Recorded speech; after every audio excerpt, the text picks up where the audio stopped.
Hey, everybody! Welcome to another edition of the 13th Dimension right here on the Thames Network. I am Jeremy, and my partner Nick is not in just yet, running late. Not sure what time he'll be here. But tonight we have a very special guest. Um, she is from the UK, and before I bring her on, there's something that I want to share that this young lady had made for us for this particular show. Um, let's see if I can find it. Hold on a second. Okay, I had it closed. So, a lot of you know that we did a Christmas card exchange for the paranormal community, and she was a part of this, and she made something very special for us. And it it was so touching that I just had to blast it out everywhere because it was so special. It was handmade, and I just had to share this out, and I am going to share this out again. It is currently the cover photo on the 13th Dimension page. This, as you can see, she captured the best of everybody from the 13th dimension. She got me with the Slim Jim, and she even captured the raised eyebrow. She's got Scotty here with the chicken nuggets and the hot sauce that he's always doing. You got Crystal here with the crown boss because she was the ringleader, and also had Ghost here. And she captured Tim with the big feet that he's always talking about, and the thing with Vlad. She captured the essence of everybody, um, and that was just so awesome that she did that. So, without further ado, please welcome from the UK, Natalie Mosley.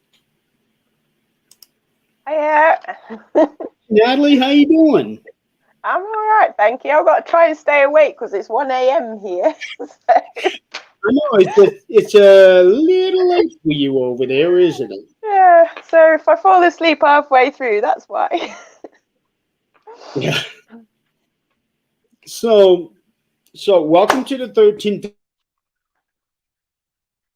dimension. You have been one of our biggest supporters on this show. Thank you.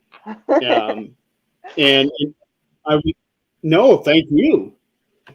And I remember on the Christmas card, I didn't know this until you mentioned this on the Christmas card, that our show actually helped you out a lot.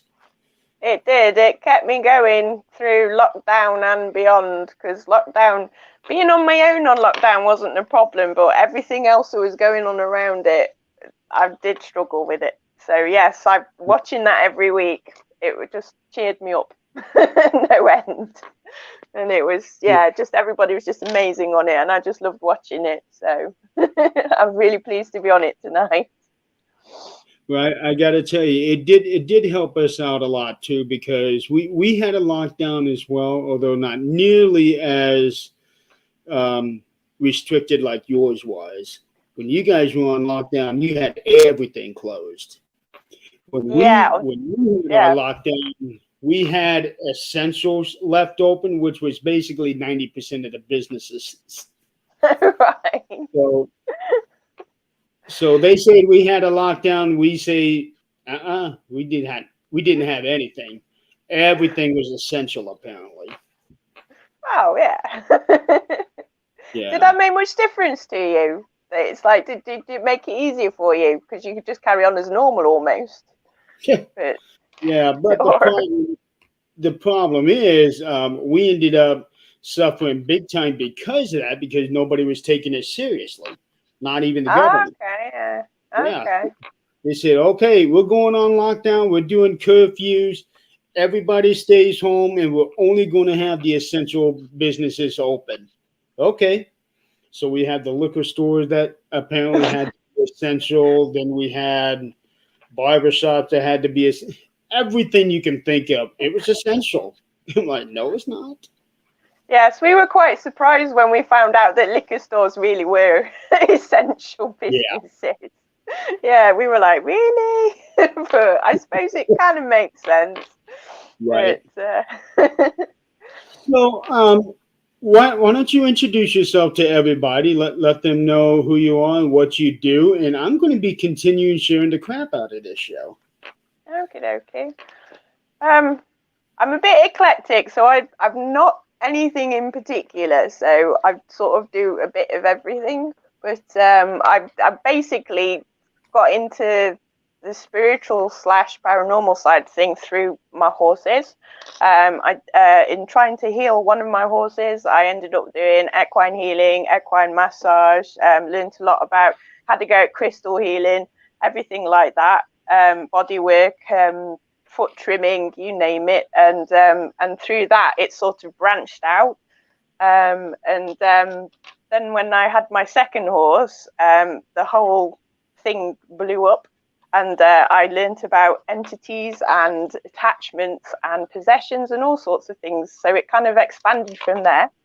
Lost my horses a few years ago, and in lieu, I suddenly started getting spirits and ghosts instead of entities.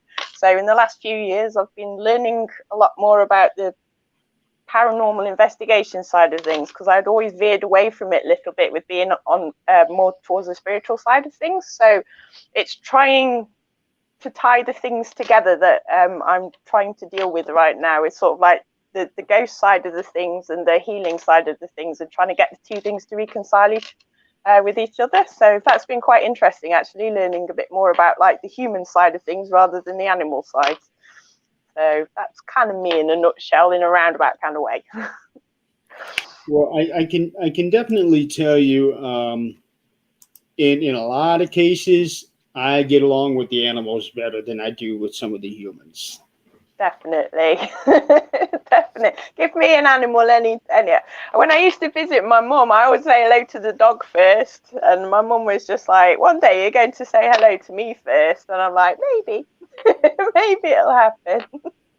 And when I used to come home from uni, I used to go and see the horse first. I never used to tell mum I was coming home. I used to go and see the horse. Then I'd go in the house. And she'd say, I knew you were coming home because your horse was standing at the top of the gate for the last hour and a half waiting for you to turn up. So she was watching out for me, because he always knew when I was coming. And I used to come home at random, I'd just suddenly decide to go home for the weekend. So, but yeah, she got used to it after a while. Right. She Well, knows I love her, really. speaking of horses, a few weeks ago you was on Clarissa's show, and you spent a good amount of time talking about horses. And, Yeah, I could talk about and horses all day. yeah, it was quite interesting listening to that. And also another one of our viewers, Chantel, she works with horses. Okay, yeah, I knew she was. Is she the South African lady? Yes. She said, yeah, Mhm. I've seen her on a couple of the shows in the comments. But Right. Every yeah, now so and she. then you're going to see her pop up on a lot of our shows, actually. In fact, she was on a show. She popped up on a show that was on earlier today. Um, so I'm pretty sure she's going to pop up on this one here. Oh no, that would be really cool. Fellow crazy horse lady. There you Yeah, go. That's what we call her from now on. So you yeah. guys heard it first. Chantel is now the crazy horse lady. We're Uh, all crazy. so, and I know that you've got a lot of horse stories, and a lot of them you didn't have time to tell on Clarissa's show. So, Yeah, so I yeah. I think didn't that, even mention my two, did I? Really? yeah. So, Yeah. so, so, what are some of the stories that you do have? Um. What kind of stories are you after? I mean, I've got a few like animal ESP stroke communication ones. Monty, my troubled child horse, had a partial possession, which took me a few years to figure out what was going on. He used to have a lot of spooky stuff happening around him. Lancer, my first horse, who's I've always thought of as my soulmate. I mean, his psychic stuff was more spiritual than anything else, so it was more along the healing side, but he also had a few attachments, and when I was healing him, I had some interesting things happening.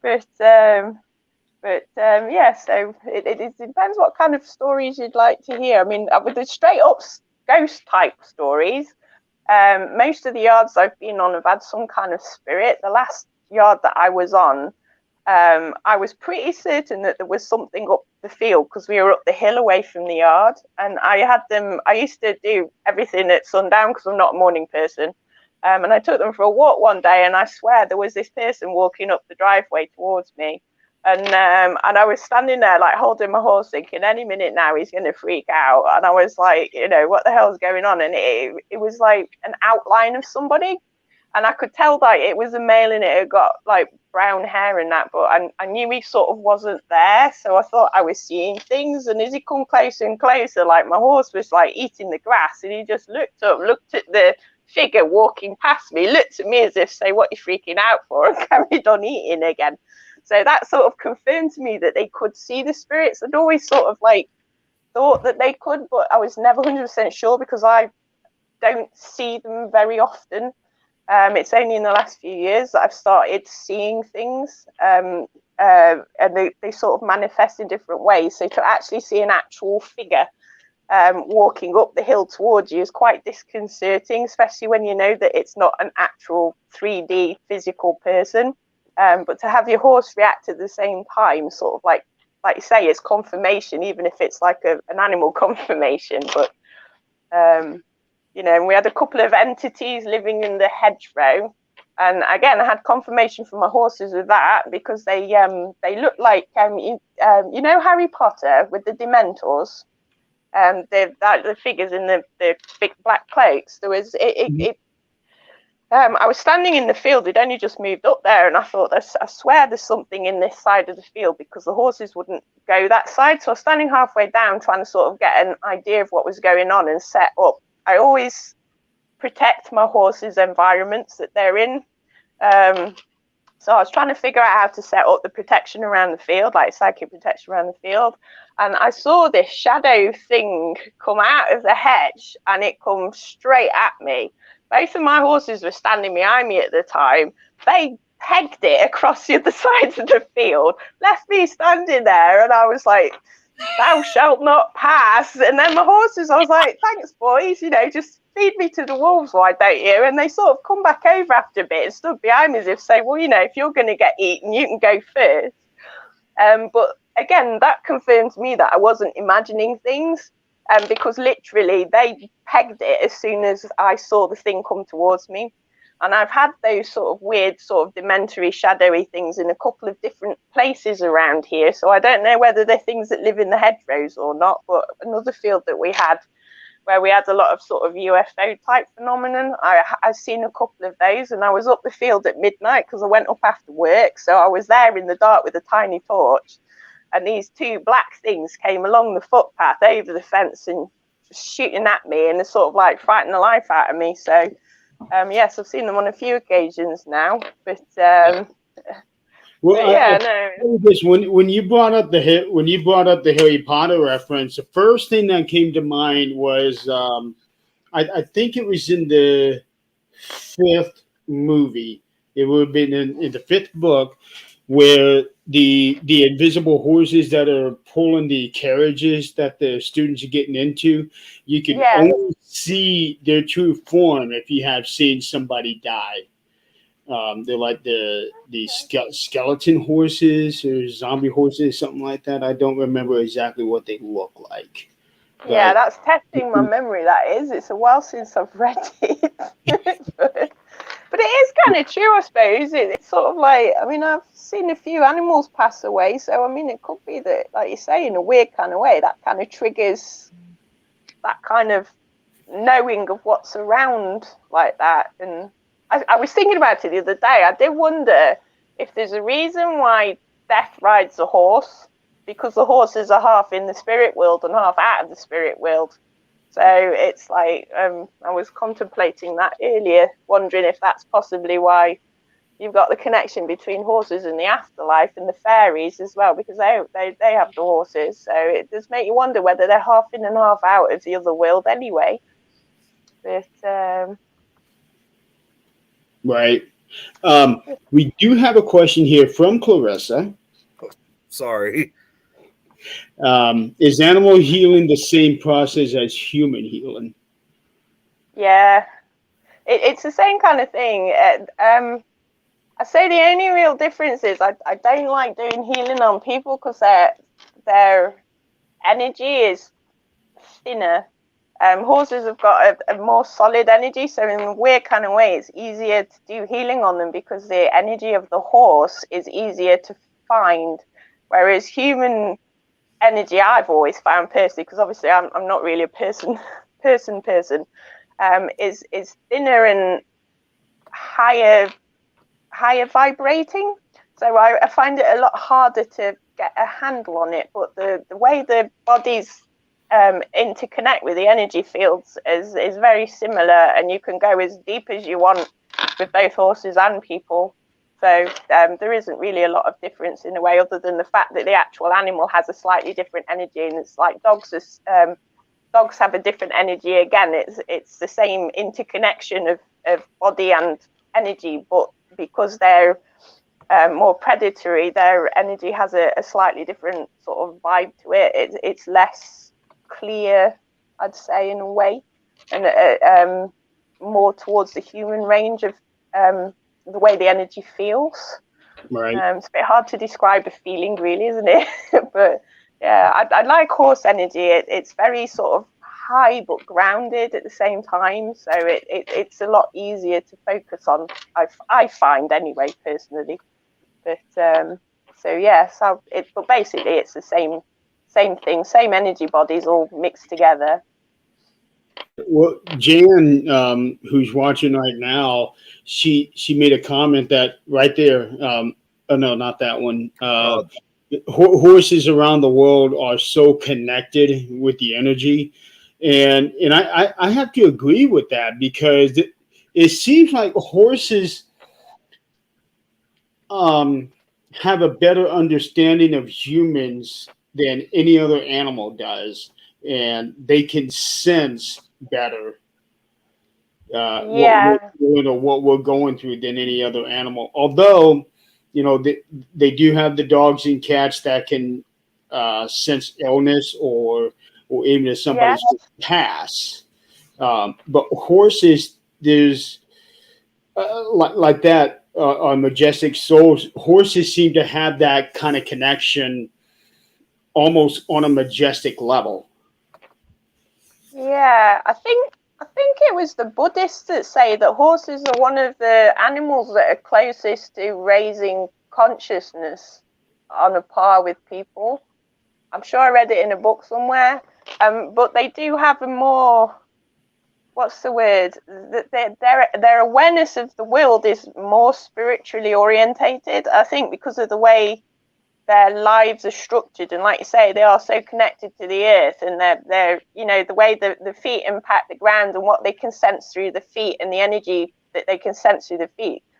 They do vibrate on a more, I find anyway, generally. You do get the odd horse that isn't, but they are more spiritually inclined. So I wouldn't be surprised if in a weird kind of way they're more enlightened beings than we give them credit for a lot of the time. And I think if you allow them to develop that side of themselves, you will get a hell of a lot more of that kind of stuff going on.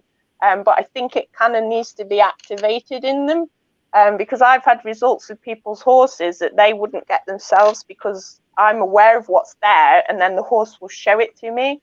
But until they understand that I know it's there, they're like, oh, you're just a human. You haven't got a clue what you're talking about. Right. And it's quite interesting when they realise that you do actually have more of an awareness of what they're thinking and feeling and how the world is. And then all of a sudden they're like, oh, okay, I'll give you a little bit more then. And then you get an interesting kind of dialogue with them, going with them. They're a lot more conscious than people give them credit for, I think. But you have to allow them to be conscious. Otherwise, they just blank people out and go, oh, it's just something I have to do. It's a job. if that makes sense. Here's another one of our viewers. She seems to have a close connection with horses as well. I've heard her tell some stories. There is one thing I do want to bring up, and this is involving Chantel. That she has sent me a message shortly after I got out of the hospital when I had my bad accident. She was recommending that I try to go to like a horse range or a stable, because something about being with a horse or riding or something um, seems to be able to help with healing. Yeah, there's you know what I was saying about horses being conscious. There's a lot more. Sadly, it didn't happen for me so much when I got mine, because I was a little bit ahead of my time. But now you've got the equine facilitated psychotherapy, where horses are incredibly good with people with PTSD and mental and emotional issues. You've got the physical therapy horses, and there's something about being on a horseback that activates the human body in a way that being on the ground can't. So and I sometimes think as well, when you're sitting on a horse, you're almost sitting on top of its emotional heart and solar plexus center, which are both emotional centers. So you're plugged right into the emotion of that animal, and with their whole sort of demeanor generally being more grounded, it does have, or it can, depending on, you got to have the right horse for it, but it can be very healing. And then you've also got horses that actually will send you healing, as in, like, you know how people can do Reiki and hands-on healing. You will get horses that can do exactly the same thing back to you. And you a lot of them, again, like you say with the therapy dogs, the horses will very often touch the area that's hurting, depending on how tuned the horse is. I mean, I didn't realize both of my horses, after I learned the healing, most of their lives I was healing them and protecting them, like, until they passed and beyond, in Monty's case. And I didn't realize until Lancer left this earth how much he was sending protection and healing to me until he wasn't there. And it's like, I always thought it was a one-way thing, but it was not a one-way thing at all. And I did not realize until he'd gone just how powerful what he was doing for me was. I wish I'd have realized more when he was here than when he wasn't, but I'm sure he appreciates it anyway. But yeah, so yeah, depending upon what you want to achieve, it can be very, very calming and healing. So yeah, no, if you get a chance to try it, definitely go for it. Even just sitting on a horse can be life-changing in a weird kind of way. It's you can't describe it when you're sitting on a horse. The difference between your interaction with the horse when you're on it and the interaction with the horse on the ground is different. You just pick up different things from them. It's just, I don't know, it's weird. It's strange. You wouldn't think always it. knew that there was some sort of a connection that people can have with horses, but I never thought of it as like in a spiritual way or even in a medical way. Until this year when she said something to me about it. And I haven't had the time or made the time to go out and seek a horse. But apparently there is a stable around where I live where I can be able to go out there and try to achieve that. And honestly, this would be the perfect time of year to try to do something like that. Well, yeah, that's true. Yeah. Before you get all the mud. Right. No. But I never thought that you could achieve a connection of that kind of level before this I year. never even, The connection, but I always never even realized. a lot of voices. Yeah, it's you. I mean, I've always been really alternative with my horses, and I've always seen them as individual entities with their own opinions and thoughts and understanding. But even now, I don't think I've even plumbed half of the depths that I could have got to. And there was always more. I never, ever, ever hit the spiritual limit of them. It was a start. I had Lancer for 24 years and Monty for 12. And between the two of them, I never got to the end of what I could explore with them. You know, if it wasn't a physical thing, it was a mental thing. If it wasn't a mental thing, it was an emotional thing. If it wasn't emotional, it was behavioral. It was spiritual. It was this life, the afterlife. They're just unbelievably multidimensional. And it's like, you know, I really, really do. I haven't had horses for 5 years because, like, losing Momps upset me so much. But I really miss that ability to explore those depths that I just have never ever got with anything else. They are they are special if you find the right one and you get over your fear of them. Because a lot of people are afraid of them, and I've never really understood why. In a way, I've never been afraid of any horse apart from Monty, and that was his attachment I was afraid of rather than the horse, I think, in retrospect. But I've always found it really strange that people are scared of them, because they're not really scary animals in a way. They always work toward logic. Once you understand that logic, there's no real need to fear them. You have to be careful around them, obviously, because they are big animals and they are prey animals. But at the same time, there's a logic to it. So as long as you understand that logic, you know. I think that for some people, they may be afraid of a horse because of what could happen, like in the case of Christopher Reeve. That's true. And then he became paralyzed for the rest of his life. So I can see the fear. Bless you, Nick.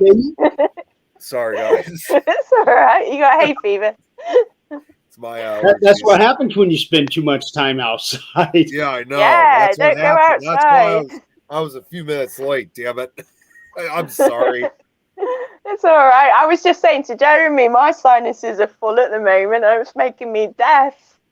Because we've got the tree pollen out here, but luckily I don't sneeze. I just can't breathe. But at the same time, I can also see it where this just the size of the horse might be intimidating. Yeah, I mean, like I say, I don't know. I've never really. I mean, I would probably be more afraid of someone's yappy little dog. I always said, actually, if you're going to be afraid of something, be afraid of a cow, because cows can kick sideways and horses can't kick sideways.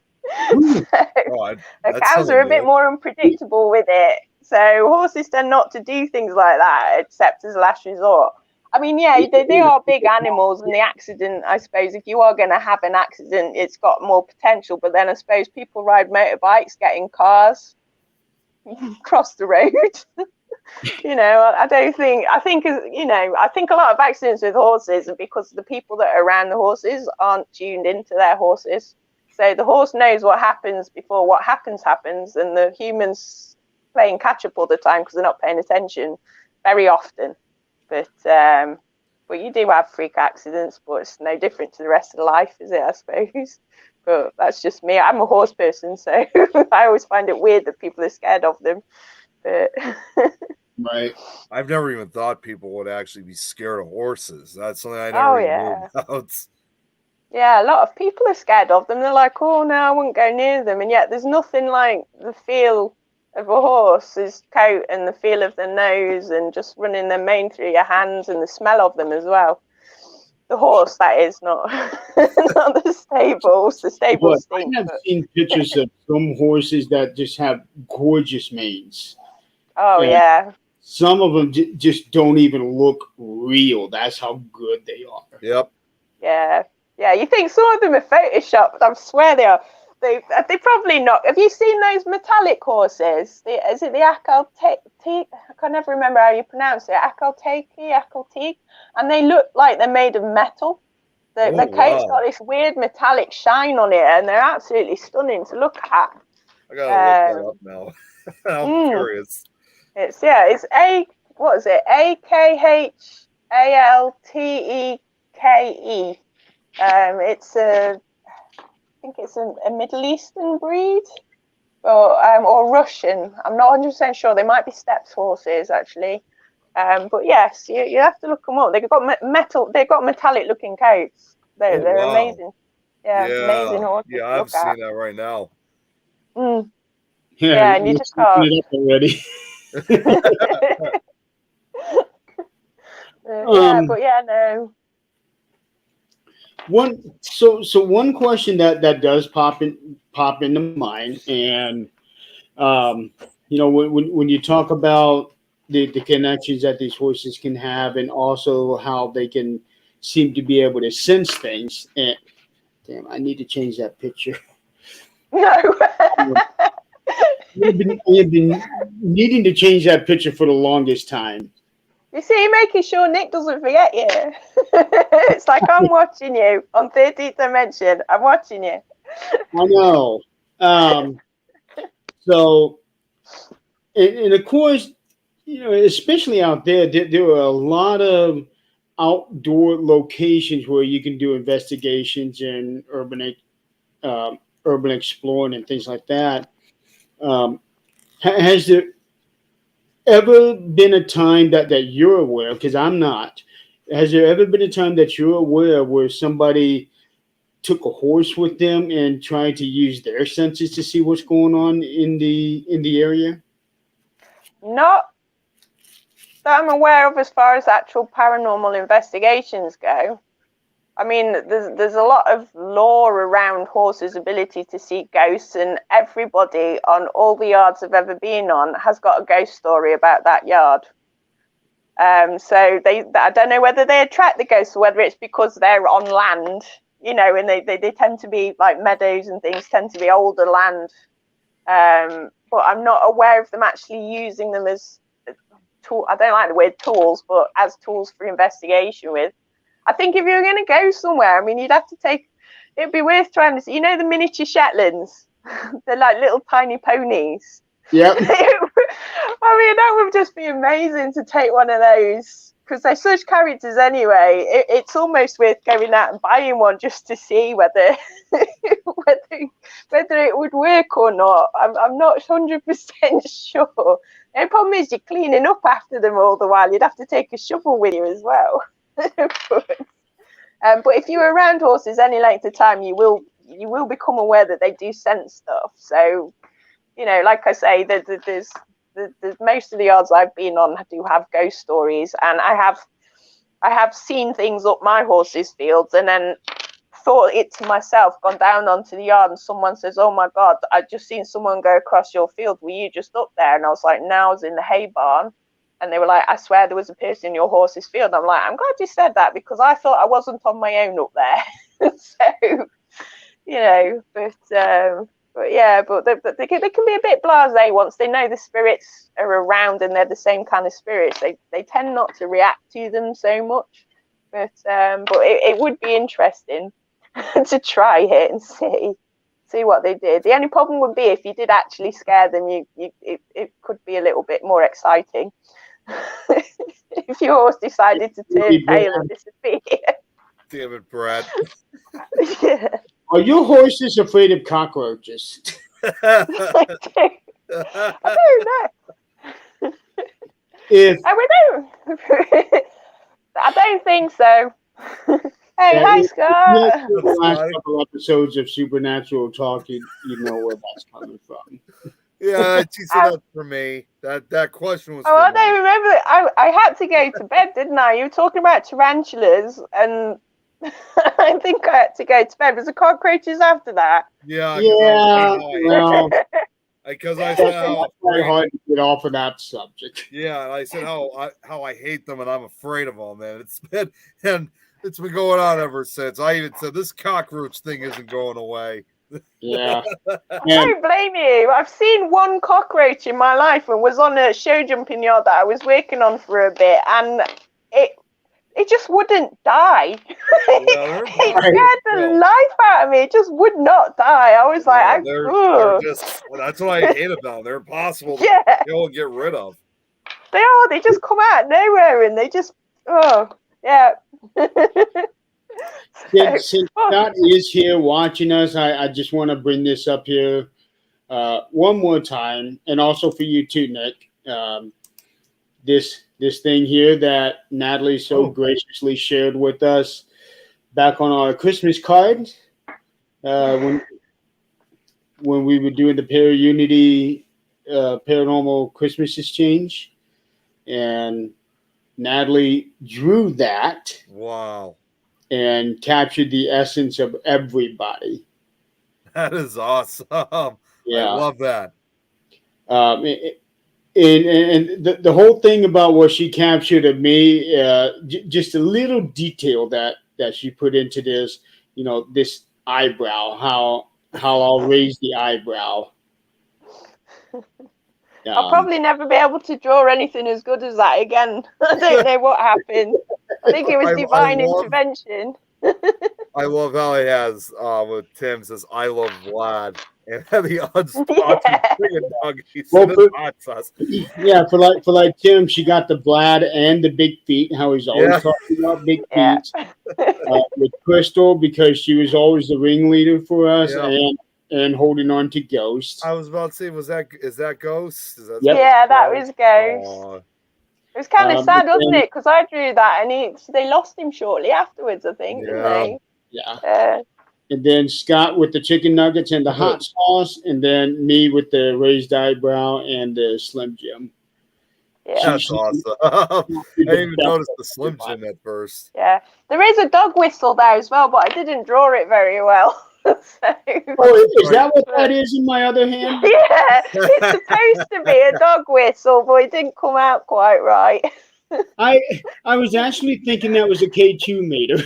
It can be a K2 meter if you want it to be. Okay. I've done the pen already, so I couldn't change it after I'd penned it in. I was like, this doesn't work, but I was not drawing it again, I tell you. I'm actually surprised you didn't write. You didn't put a back scratcher in there since Jeremy loves his back. I should have done the back scratcher instead. Is you, Nick. The back scratcher is you. Yeah, that's true. See there, Scotty, going for compliments again. I think, and like Scott, he absolutely loves that picture. That was just an amazing thing that he did. No, I'm glad you guys liked it. I think you made something like that for me, like a drawing like that for me too, around the holiday Christmas season of last year. I did. I wasn't sure if you got it. Yeah, I did. Did you get it? Oh, you did get it. Oh, definitely. Except I should have kept it in my room because I packed it up with all my Christmas stuff, so it's all locked up for the year. But Jeremy, she made a picture like that of me too, and it's supposed to be a picture of me as like kind of like the Stay Puft Marshmallow Man, if you will, and I'm wearing my vest. I'm wearing my vest. Mr. Stay Puft. Yeah, it was supposed to be a cartoon, and I didn't know what he looked like because I'd only ever seen the top half of him, so I had to guess the bottom half. Yeah, I'm wearing my vest in the picture in this drawing, and I can't remember what was in one of my hands, but in one of my other hands, I'm holding a bottle of Gorilla Glue. Was it? Oh, was it? It was a corn. Was it a corn cob, Nick? I think it was a corn cob, wasn't it? Because you were talking about Nick of the Corn at the time. I think it was a corn cob. Yeah, it was corn and Gorilla Glue. I tried so hard to get rid of that corn thing. I can't even remember where it came from. All I can remember is like Nick of the Corn. It was a conversation we had when I was chatting with Ricky.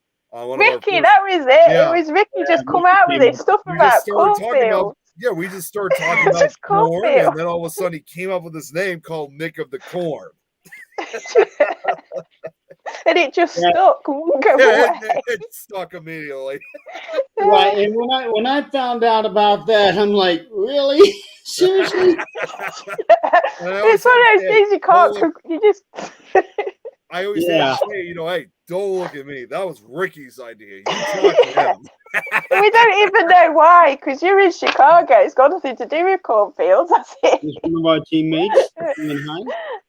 Or Illinois has plenty of cornfields, so I mean, I'm just in the city area, so I'm only an hour away from the cornfields. Oh, not too far away then. Nope.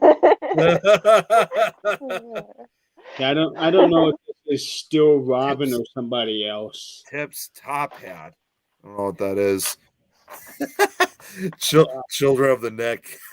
That doesn't even sound right. Yeah, it doesn't. That just sounds scary. That does. That sounds pretty scary. We're heading into horror film territory there. Yeah. Cockroaches are like X's; they never go away.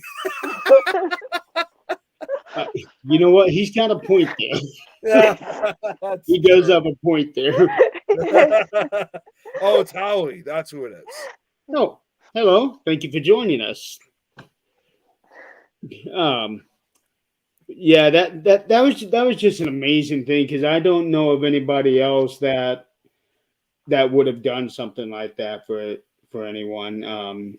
That was just an amazing thing. When I opened up that Christmas card and I saw that, my jaw just dropped. I'm like, what is this? That was I know, I was so worried because I sent it off and I thought, oh, it's just a cartoon. They're just going to look at it and go, yeah, whatever. And then you and Scott were like, this is amazing. And I was like, it's just a cartoon. It really was. It was amazing when I showed the rest of the crew that they just loved it. No, I'm glad you liked it. Even now, I mean, it just keeps giving, doesn't it? It's a gift that keeps giving.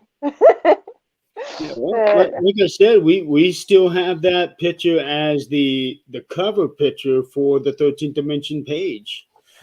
I know, it's so cool. So your artwork is out there, and honestly, you could probably turn that into a business or even do that as an NTF. You know. Yeah, I'd need to practice more because I've seen so many episodes of you guys. I'd kind of got like a good idea of what you were like. So, you know, it's like I think it would need to be somebody that I sort of like knew fairly well. You know, got all their quirks and everything. But yeah, I'm working on it. I've never been very good at drawing people though. That's why I was so shocked at how well it came out. Because, like I say, it must have been divine intervention. Because I was like, this is working. Why is this working? It came out very, very well. I actually thought that you were an experienced drawer. Well, I paint and draw a lot, but not normally things like that. You know, I've just found, you know, draw a lot of horses and I love drawing skeleton horses. And when I was learning the body work, you learning all the anatomy and everything and where it goes together, and doing the healing and the body work on the horses, you get fascinated by how the skeleton works with the muscles and how it creates movement, and it's the structure and form of it. And I also learned that spirits and things can hide in bones, which that was quite an interesting experience when I discovered that one. So yeah, no, I draw a lot of, but not cartoons so much. So maybe I should branch out. I'll tell you what, just from horses alone, you could probably make a pretty decent living off of drawings of the horses and paintings and things like that. Yeah, I did do an Etsy site over lockdown, but I've not put a lot of effort into it, and I really ought to. Because you know, it's like say you start drawing things and it just all stacks up and you end up with this massive folder of drawings that you don't know what to do with anyway, and they're too good to throw away, but at the same time you're like, I don't want to plaster my walls with my own artwork. So I'll tell you what, you'd be surprised how many people would actually jump on stuff like that. They would want to buy your paintings and your drawings. Yeah, no, I do need to put my attention to it. It is on my to-do list, to be honest, because it's just sitting there at the moment, not really doing a whole lot. And It's my art teacher from when I was at school would be sort of like, you know, telling me off now because he made me promise never to stop drawing, and I did for a while. So when I look at the things that I used to draw compared to now, I've lost a lot of skill, more from lack of practice than anything else. But it is something that I really, really do need to pick up again. But yeah, I do miss doing it. And he would tell me off because I stopped. Well, I would definitely encourage you to. Hey, you got it! You found it! You're going to have to turn your green screen off. I would definitely encourage you to get back into it because, I mean, look at that. You're really good. Thank you. That's what I was talking about, Jeremy. Wow. I wasn't sure, like, because you didn't say anything about it. I thought maybe I've insulted you him really with do it. look like Mr. Stay Puft. Look who? You really do look like Mr. Stay Puft. I mean, look at that picture. It looks like him. I mean, kind of compare it to me. I kind of do. I should have put the little hat on your head, shouldn't I? The little Stay Puft hat on your head. She even went as far as getting my hair right, too. Yeah. Yeah, your hair is amazing. I love your hair. It's like so curly. Yeah, I started growing his hair, and pretty soon his hair is going to be longer than mine.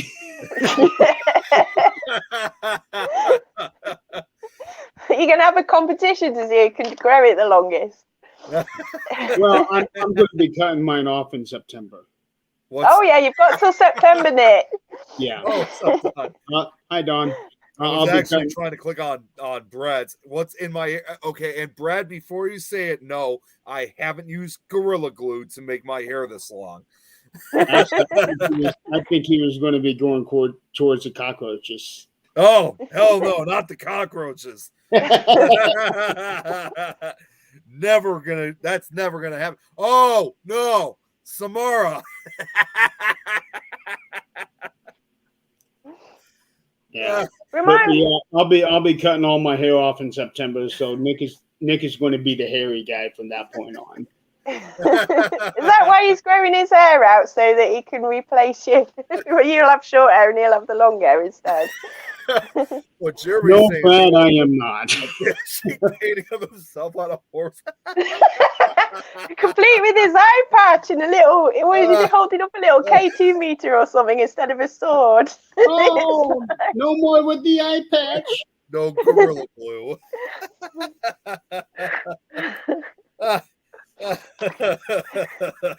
Actually, a picture of that wouldn't be too bad with the eye patch and all that, because you could. I was gonna say I'll have to have a go at drawing it. I don't know if it will work or not, but I got an idea. Well, I'm stuck with this eye patch for probably at least 6 more months. So. Okay, it suits you though. At least it suits you. What's that? It suits you. You know, it does suit you. It's weird. It does suit you. A lot of people, for whatever reason, they like me with this eye patch, and I hate it. It looks so natural on you. It's weird. I keep getting compared to Jack Sparrow. Well, that's not a bad thing to be compared to, I suppose. Yeah. But yeah, I can't. Well, I mean, hell, just last night we did a little cosplay, so I did this thing. Yeah, definitely. Are you gonna have the big long coat to go with it as well? Don't give me any ideas. Definitely, you should. You should get a big long coat to go with it. Yeah. Hell, I know last night Brad was talking about getting his daughter doing a bedazzle thing on iPad. Oh, it was with glitter on it too. What, like those, like Diamante, the little Diamante things? Is she gonna like put a little like pink and Little pink Maybe jewels on what it. I ought to do is get an eye patch that looks like an eye, and then wear Oh, that. man. That would make a show look awkward. You'd be back in the Harry Potter thing with who's the guy with the that guy, yeah. Mad Eye, yeah. That What was is- Mad Eye Moody, wasn't it? Yeah. You could have one that what was sort of that googles guy's name? around. yeah, Mad that Eye, would was be it Mad cool. Eye Moody or something? Something like that. Mad Eye You know, Moody. like it was. Alastair Mad Eye Moody. That's who it was. That's it, yeah. Yeah. You got to admit that do it in purpose. Oh, purple. You want pink. Okay. Purple, your favorite color, Jeremy? Well, purple does go with black. Yeah. See, if that was me in that situation, I would have said, dude, I don't have a favorite color. I really don't. Except really black. That's pretty much it. As long as it's black. Yeah. Okay, so let's get back to horses. There is one tale that you kind of gave me the gist of a couple of days ago.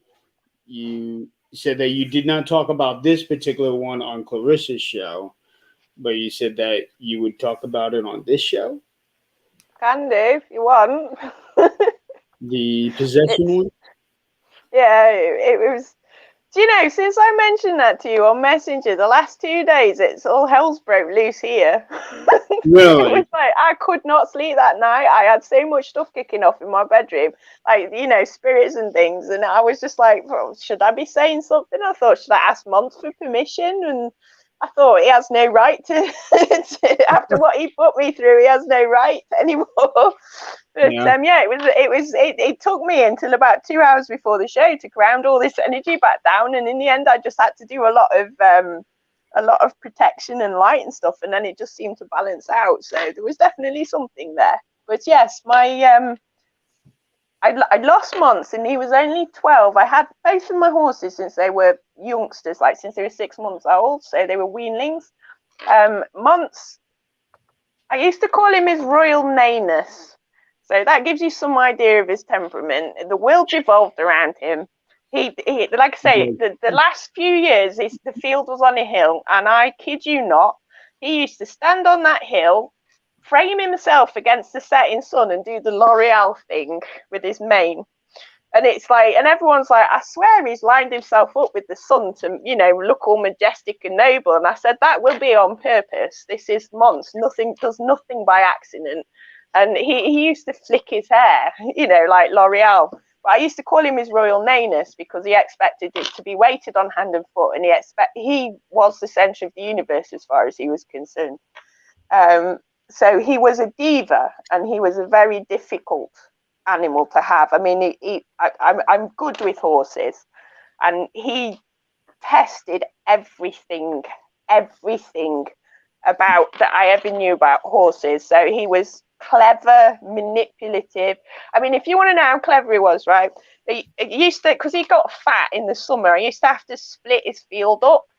And I was putting the fence down, so there was 2/3 of the field and 1/3 of the field. He was going to be going in the 1/3 of the field, and I put the posts up, and he was watching me, and I thought, that's good. If he stays on that side, he's on the small bit of the field.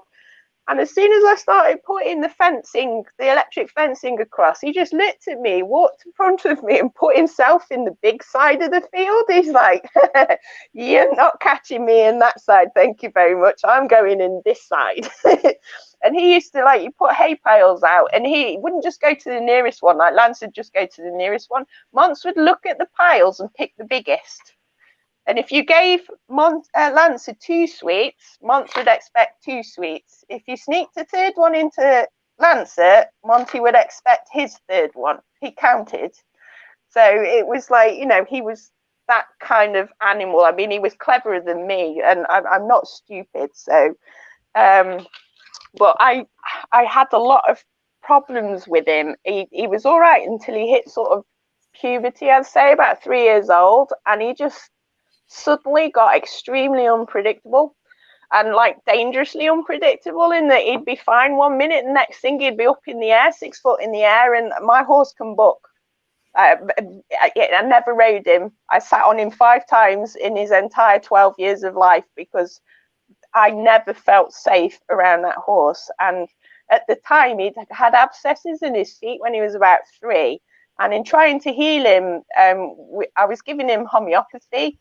And I think I must have triggered something with one of the homeopathic remedies I got, because he just changed. He was not the same horse that I bought as a youngster. When he was a youngster, he was so chilled out. Nothing fazed him. I mean, he was calculating even then, but nothing fazed him. And then all of a sudden, he was unpredictable, Larry. I thought, this horse is going to kill me. And at the same time, I had a lot of problems going on with I had a vengeful spirit that was trying to affect my life, that sort of I think was attached to me and my other horse. We used to call him the horse master because he turned up with a herd of like ghost ponies.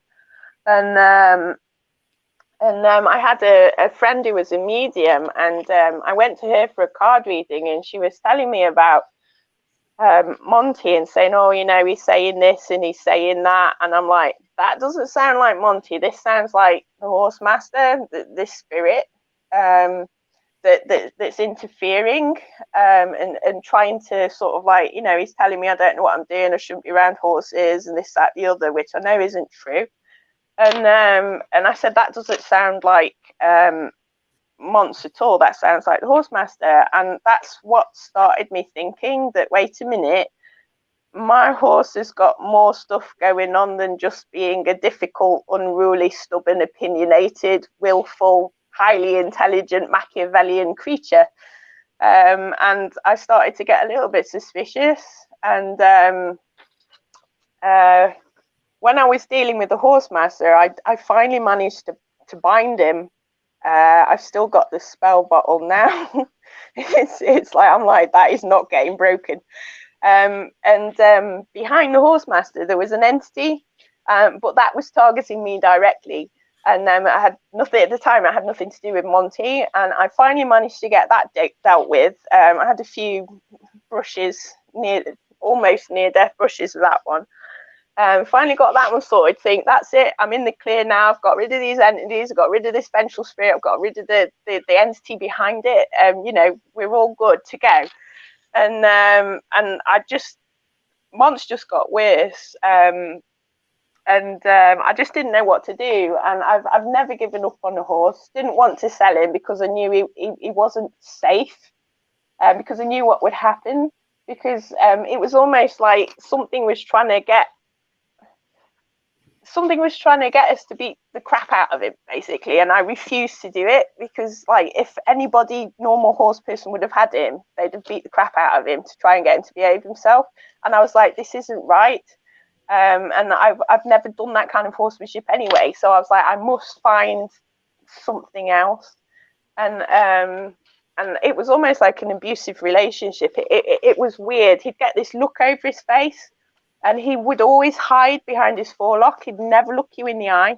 He'd never say sorry. And he was unpredictable. And you couldn't, any healing you tried to do with him, you always sort of ended up copying it in some way. It would sort of bounce back on you. And at the time, this was, I don't know, must be about 10 years ago. So the whole spiritual and animal thing wasn't really that common back then, so it was very, very difficult to find information on healing animals on that level, because it was all very much love and light. Horses are amazing, they're beautiful, and there's my horse sort of like treating me like a piece of dirt, and I'm like, I've never met a horse like this. He was like a human in a horse body. He was arrogant, he was everything that was just a nightmare, and yet he was beautiful. He was absolutely beautiful horse. And it was only after learning to train him and learning to notice patterns with his unpredictable behavior that I started to, at the time I was reading more books on deliverance and entities and exorcism and stuff, because of my experiences with the other entities that I'd had, like, personally. And I was just like, after a while, it just kind of started to make sense. And the more healing I did, the clearer his energy field got. And it was a case of, you will be healed. And it's like, I don't care what you do. And then I started to realize that the reason why I was scared of him was because there was a reason to be scared, because there was something there that wanted me to be scared of him. And it wanted both of us to suffer in a weird kind of way. And it's not a common thing to, to accept that animals can be possessed by something. I mean, I know Jesus has sent the demons into the pigs and sent them into the river, but so, it's not an unheard of thing. But to actually have an actual possession in a horse, I didn't want to admit it for a long, long time. But when I finally did, all the patterns were there. It's like his eye would change shape. He'd never look you in the eye. And when people have attachments, and you call them out, they won't look you in the eye. And he would never look you in the eye. If you lifted his forelock, he would turn away. If you took photos of him, all the photos were blurry. The batteries were drained on the cameras. I was up the field trying to do, when I was starting messing about with EVPs, I was up the field because I knew there were spirits up there. I was up there I did about an hour's worth of EVPs, got home, and the whole thing was blank. And I couldn't get a photo of him. 12 years, I've got maybe 2 really good photos of him, and all the other ones were blurry, and they wouldn't come out properly. And you could tell when I started calling it his passenger after a while, when I started to twig. And I'd be working him, and it would one minute it'd be Monty and he'd be all right, and then this feeling would come over the arena where I was working him, and you just get this sudden feeling of fear. I mean, you'd be sweating and shaking with fear, and there'd be like dread, and you could see it come over him, and his whole face changed, the shape of his eyes changed, the way he behaved changed, and the way he looked at you changed. And all of a sudden, and that's when he used to get explosive and unpredictable and dangerous. And I had to really stand my ground with him quite a few, because I'm naturally quite a passive person. So it was one of the hardest things I've ever had to do, is to, do a Gandalf, thou shalt not pass. You will do as I'm telling you. And then I realized I was training 2 things. I was training the horse, and I was training the entity in a weird kind of way. So after a while, when I started to realize what was going on, it became more predictable, because I thought, right, now this is coming over him. I cannot do certain things with him. I have to be very careful on where I take him and how I take him.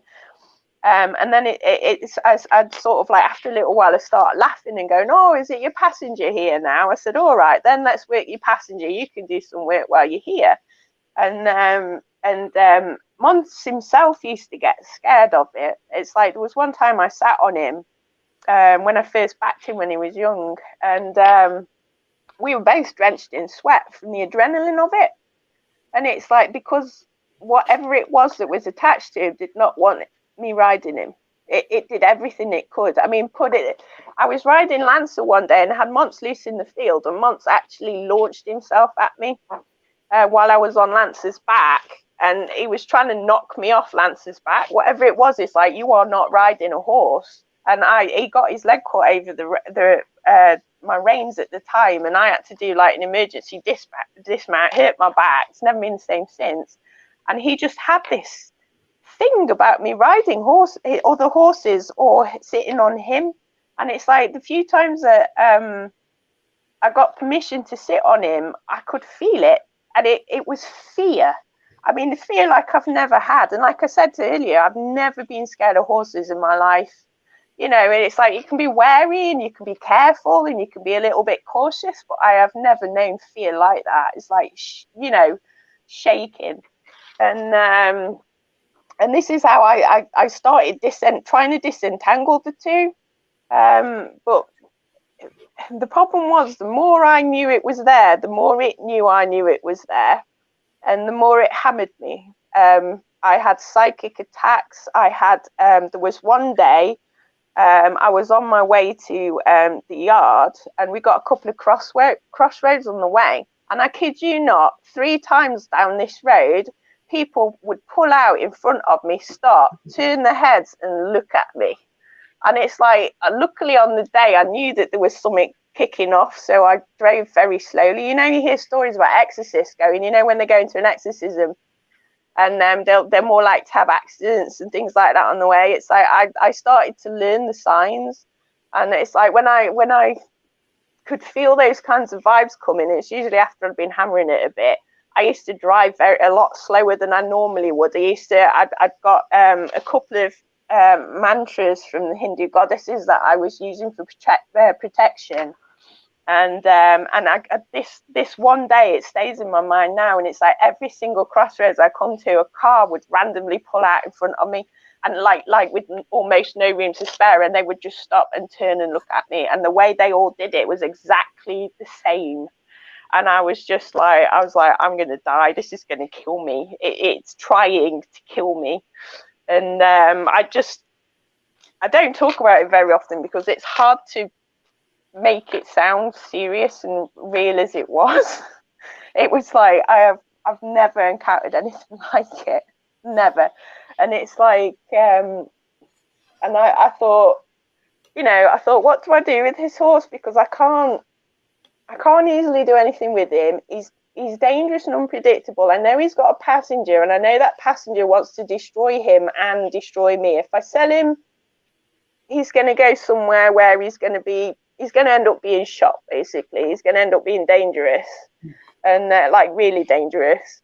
And I thought, I can't do that. And I thought, this is a horse that needs an exorcist. When I did my healing course, my equine healing course, I was complaining because everybody else, they were getting the love and the light and the happy things, and I let them pass peacefully, or this healed this animal, and it was all beautiful. I was getting the entities, the spirits, the attachments, the things that you put your hand on the horse and go, oh, there's an attachment here. You put your hand in the attachment and something shoots up your arm like 100 volts and bites you. And I was like, I don't feel like a healer right now. I'm not healing anything, but I do feel like an exorcist, because all I'm getting is entities, and attachments and more entities. And the teacher at the time, she was just like, well, you do realize that kind of work is a form of healing, don't you? And I was like, I don't want to do it. It's not fun. It's not fun. I want the love and light. I want unicorns, butterflies, kittens, you name it, rainbows. I want that. I do not want this. And since reading like a lot of books and listening to, stories of people that have done that kind of thing, like the kind of work in humans, makes me realize, like, no one would choose that on purpose. They just wouldn't. You can't explain it to people unless you've been there and lived it and done it. You know how a lot of paranormal investigators say, when people are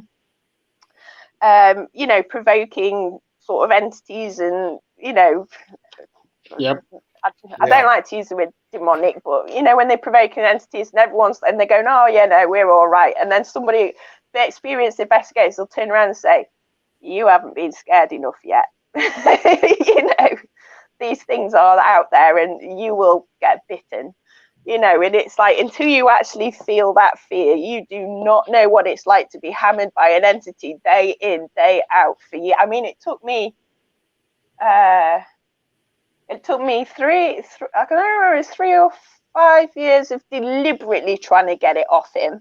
But it was 9 years altogether when I started to get the idea of what was going on. But it was 3 years where I was deliberately trying to shift it. And it took me 3 years.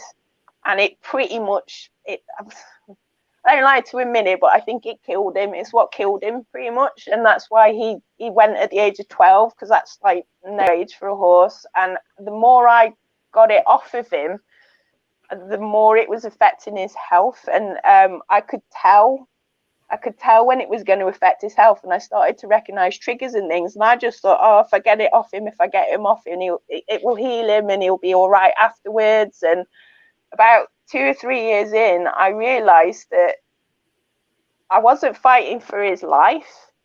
He was not going to be an old horse. I was fighting for his soul. And I was just like, this is some heavy, really, really heavy stuff. This is like serious, What's the heavyweight. normal life expectancy of a healthy horse? I was gonna say If it's healthy, yeah, but I lost Lancer at 24, but it's usually around between 24 and 30-ish. If you're really lucky, they'll make it just beyond 30, but it used to be 22 to 26, and it's slowly creeping up as, healthcare in the veterinary world's gotten better, and horses they don't have such a hard life now as they used to. I was expecting it was like 12 to 15 years originally. That's what I thought how long, but I didn't realize they lived longer than that. Yeah, I mean, even the same too. Yeah, even in the wild, the Mustangs can live 22, 24, sometimes 26 years if they're lucky. So it's not, I mean, 12 he's in his 40s basically. He was like the horse equivalent of the same age as me at the time. So I lost him in his 40s basically, in a weird kind of way. So I knew he wasn't going to be an old horse. He didn't have the temperament for it. He was going to go out, whatever he was going to do, it was going to be dramatic. And it was dramatic. I mean, the day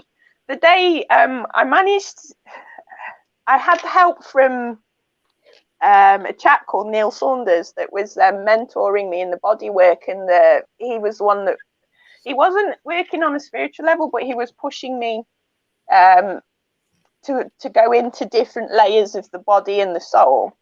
And I'd mostly got this thing off after 3 years of hammering at it, but I kid you not, it was killing me.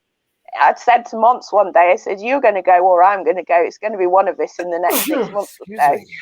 And but about six months in, I knew he was going, and I didn't want to admit it. And 3 months in, in those last 3 months of his life, I had so many signs that, Nat, it doesn't matter what you do, he's going. And it's like, you better make sure he's ready. And it was just like, I was like, no, we can't do that. He can't leave after all the work I've put into this, after being hammered, the psychic attacks, everything, the warding constantly, everything. To trim his feet, I had to start doing prayers 3 days before I trimmed his feet, so that he would stand still for me. And the one day I didn't say the prayers, it was an absolute pain in the neck for hours. So everything had to be prayers and everything. And it's like, on the day he went, we had thunderstorms, we had rainbows. I saw cranes everywhere, which is and herons, which is a sign of death. Every card I pulled out thinking about Mons was about transition, change, death, you name it. It was, the world was like, Nat, he's going, and you cannot do anything about this. And on the day that he went, we had the thunderstorm in the morning, we had rain. I was just going up to the field, we had a massive rainbow, and I was like, there's the rainbow bridge, haha, not really realizing that was going to be the day he was going.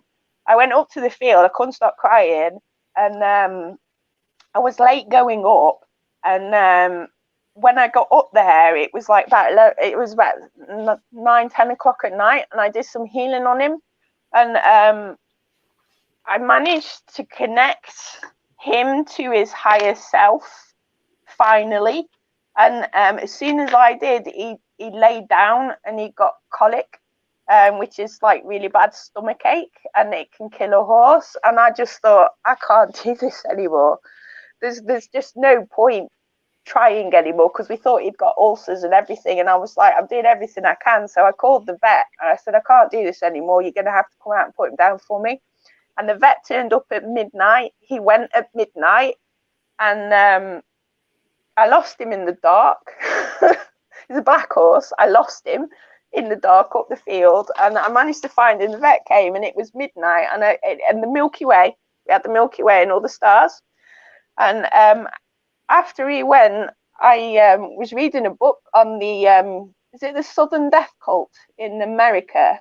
I think one of the native tribes had or a certain area of America, their folklore was it was called the Southern Death Cult because their whole sort of life was revolved around the way they were going to die, and their ethos was that when you died, you could your soul would only go at a certain time. There was like doorways or portals, and this portal went to the Milky Way, and you either went up or you went down.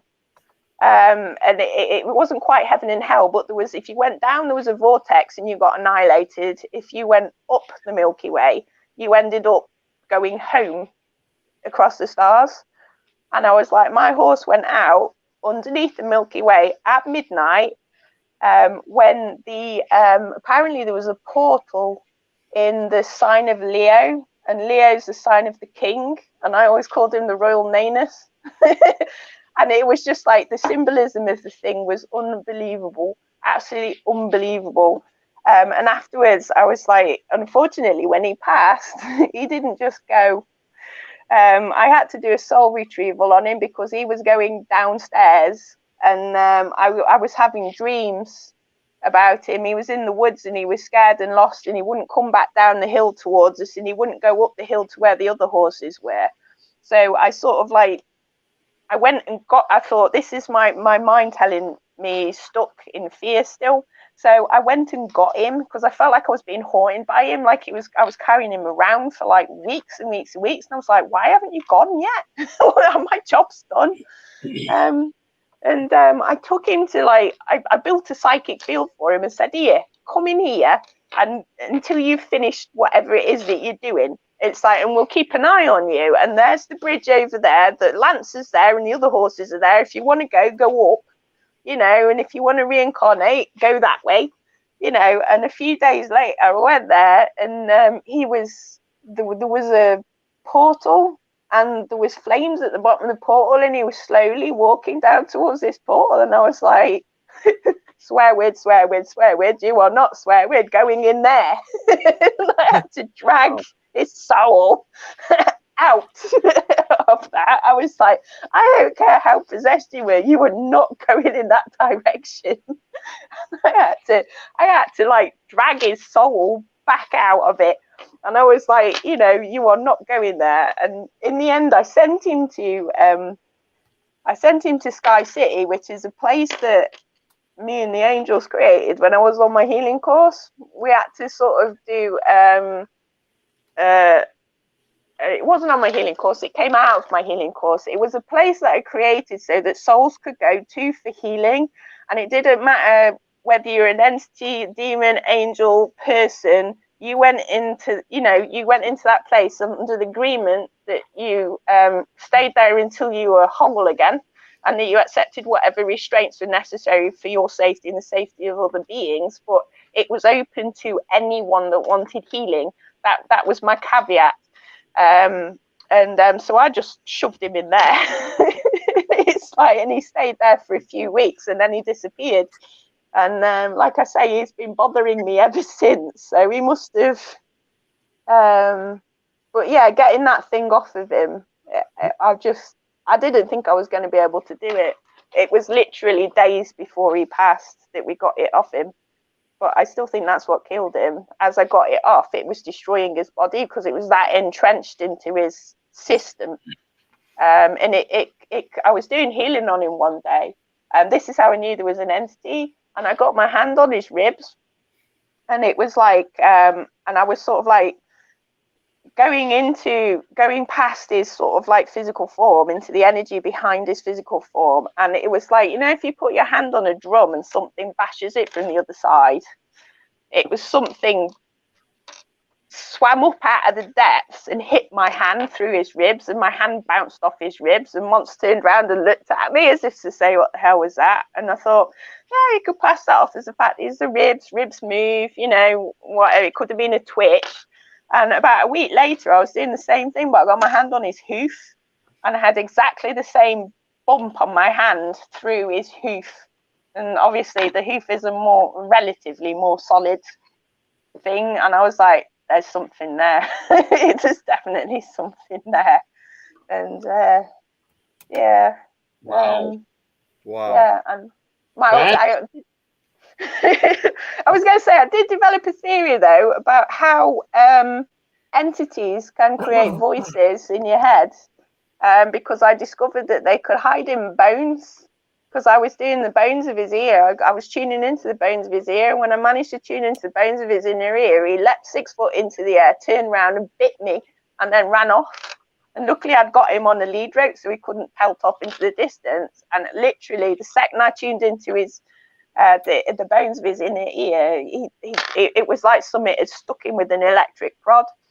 And I thought, that's where it's hiding. And then I thought, well, if it can hide in the bones in the ear, maybe it can vibrate the ear so that you hear sounds. And that's how, with some entities, possibly, because the inner ear's got is got a fluid electrical. It can conduct electrical impulses. So it's not just the bones of the ear that vibrate. There's fluid there as well that's also got electrical qualities. So, of course, most of these things are slightly electromagnetic in nature. So I thought, well, if it's hiding in the bones and it can vibrate the bone and it can also send an electromagnetic vibration, the ear isn't just a vibratory organ, it's an electromagnetic organ as well. So it's like, which is why sometimes I think you get tinnitus when you've got high EMF.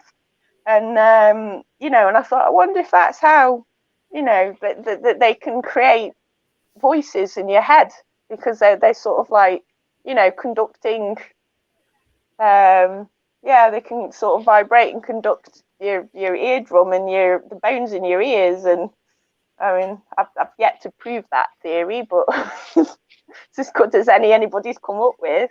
But yeah, so I mean, it was quite, that was not the half of it, but that's the potted history, sort of. I gotta say, that's a hell of a story. Yeah, definitely. Left me with PTSD.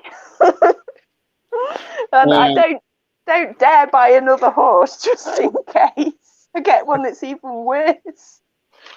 Well, let me tell you this. I can definitely see why you didn't tell this story on Clarissa's show, because her show is not long enough for you to tell that story. Well, that is true. That's the potted history as well. So.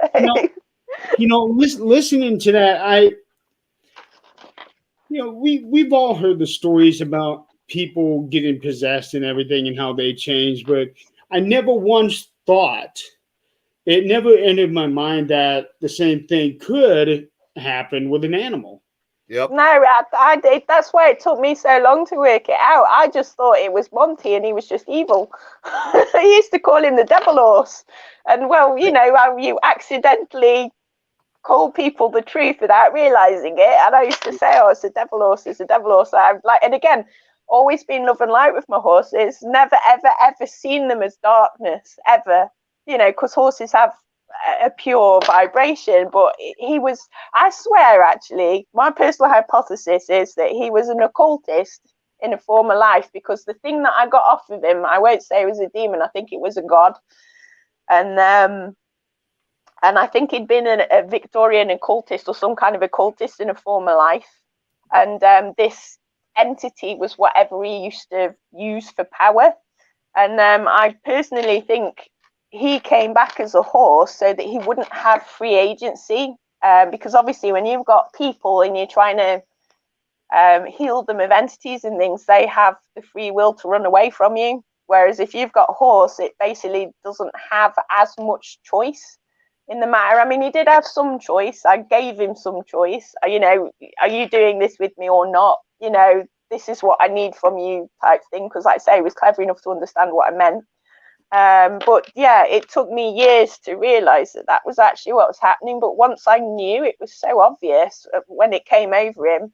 And like I say, the only thing that we didn't really have was you can get the smells and the knocks and bangs, because obviously we're out in the field, so I wouldn't have got stuff like that anyway. But I saw something one day, taking him through the gateway, and I'd gone ahead of him, and I was asking him to come through, and I saw something behind him, and it crouched down, and it jumped at him, and it was like, and he shot through that gateway, and I thought, that's why he's unpredictable, because he can see or knows what that is, and I'd never seen it up to that point. This was when he was about 10. So, you know, 10 years, like, he'd suddenly randomly leaped for no apparent reason, and I saw something jumping at him. It was like a monster. It just looked like a monster about 4 foot high, and it crouched down, it jumped at him, and he shot forward. And I thought, if I'd have been standing in front of him then, he'd have just flattened me. But he was reacting to the thing behind him, and I thought, so there is a reason for him being unpredictable. It's just that I can't see it. So, During this time, did anybody get any pictures with the horse or video with it, or even try to get recordings, audio recordings around the horse? It all came out blurry. Like I said to you, the EVPs that I did at the time, when I got home, there was nothing on my player. And nearly every photo I've taken, the only time I could get a photo of him is if I caught him unawares. And he was aware of everything, so it didn't. Every single photo I took was either blurry or he'd turn just at the right moment, or you'd get an ear instead, or a leg. I never quite had photos disappearing, but it's sad because in 12 years I got this stunning black horse, absolutely stunning black horse, and I haven't got any photos that show just how stunning he was. It's like they're all awful. I just couldn't take a photo of him, and he wouldn't let me. He hated being watched. He hated having his photo taken. You know, so I couldn't have taken video of it. I would have had to have. Well, tell you, I put crystals in his stable one day, and he didn't know about them because I was trying to balance the geopathic stress in his stable. I hid a crystal in the back of his stable behind a girder underneath bedding. The next morning, it was on top of the bed, and he'd found it. And this crystal was like that big, and he found it in a 12 by 12 stable full of shavings. He found it. It's like he just did not miss anything. And like I say, the few times I caught a photo of him was probably towards the end, where I'd sort of half got it off, and I'd sort of managed to teach him to work with any entities of the light rather than collecting entities and using their power, which is what made me think he was an occultist in a former life, because he collected entities. Like, I was constantly clearing him, constantly. I mean, I cleared, I think it was almost like an entire tribe of people once, and that was the one EVP I did get, actually, where you could hear drum beats on it. But I don't still have that now because my computer blew up, so they all got disappeared. But yeah, so unfortunately, but again, that's a common phenomenon with entities, and they don't like being seen. And when I was working him, if anybody watched, he'd stop. If anybody was watching him, he'd stop what he was doing and wait till they'd gone away. And it's like, because he used to have a lot of problems with his feet, in order to catch him to see whether he was all right or not, I had to sort of go down onto the yard, hide round the corner and peek round the corner and see if I could see what he was doing, because if I was watching him, he'd stop what he was doing and not show me what was wrong with him. So yes, unfortunately, I mean, now I probably might have been able to manage it a little bit more because I'm a bit more aware of what was going on, and because I've been playing with EVPs over the last few years, I probably could have sneaked a little bit more in than I did. So unfortunately, because like I say, I wasn't really as knowledgeable about in the field as, I'm not saying I'm knowledgeable now, but aware. It just was it was unheard of. I mean, I was looking up exorcists on the internet to see if I could get some priest to come along and bless my horse, and then I realised it wasn't going to happen, because I got told that the Roman Catholics didn't believe that animals had a soul, and that they couldn't be possessed. I think they believe that they can't actually be possessed because they don't have a soul. And I was like, this horse has got a partial possession, and it was stuck in his sacral chakra and his root chakra. This is one of the hardest ones to get out. And apparently, in order to do an exorcism, somebody told me that a Roman Catholic priest would have to bless the horse, or it would have to be christened or something. And I was like, there's no way Mom's was going to let that happen. There's no way he would have done that. Not voluntarily. You could So, probably but write a book on this. you what? Sorry. You could probably write a book on this, because this is such an unusual thing, not something that happens, or at least not something that happens very often. Right. I don't know. I think I see. This is what makes me wonder whether, because they're animals, most of the animals that have these problems, like horses, are dangerous. And I wonder how many of the horses that get put down for being dangerous have that kind of problem. I mean, obviously, it's about as rare in animals as it is in people, but you know, because he's the only one that I've met horses with attachments, plenty of attachments on horses, but I've never, touch wood so far, I never will come across another one like that one. So I mean, you know, the problem It's probably not all that different from, like, let's say people getting misdiagnosed with certain mental illnesses. The yeah, same yeah. thing happening with horses. Yeah, but you'd have to admit that that horse has a soul and that it can be possessed, if that makes sense, rather than just because this is what annoys me a little bit with religion, in that they dismiss. See, I fell out with it's not that I'm not a Christian. I have been baptized, and I do ask God for help, and I work with angels, amongst other entities and gods and goddesses and various people. But when I was at primary school, we were, you know, I went to a Roman Catholic primary school for a few years, and they were doing, you know, we were doing prayers like, you know, God bless everyone in heaven. And I went, yes, and all the animals and the birds as well that are in heaven. And my teacher turned around to me and said, don't be silly, there's no animals in heaven. I was like, of course there's animals in heaven. And she goes, no, animals don't have souls. So I turned around to her and said, well, if there's no animals in heaven, I'm not going. And she was like, yes, you are. You're a human. Humans have souls, and souls go to heaven. And I was like, I'm going wherever the animals are. It's like, if there ain't an animal coming for me when I pass over, I ain't going anywhere. It's like, Well, here's because horses, or any animal, they are living beings just like us. There have been many reports where people feel or sense the spirit of a passed on dog or a cat. yeah.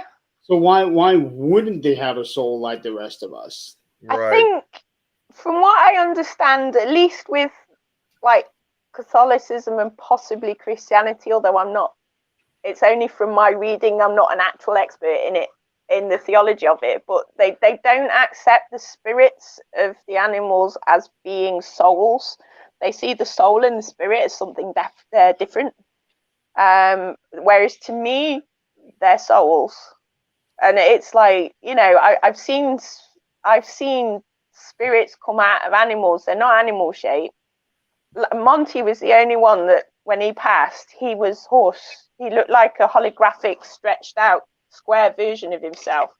He's the only one that I've ever seen pass where I've seen something that's left the body that has been animal shaped. All the others have been light.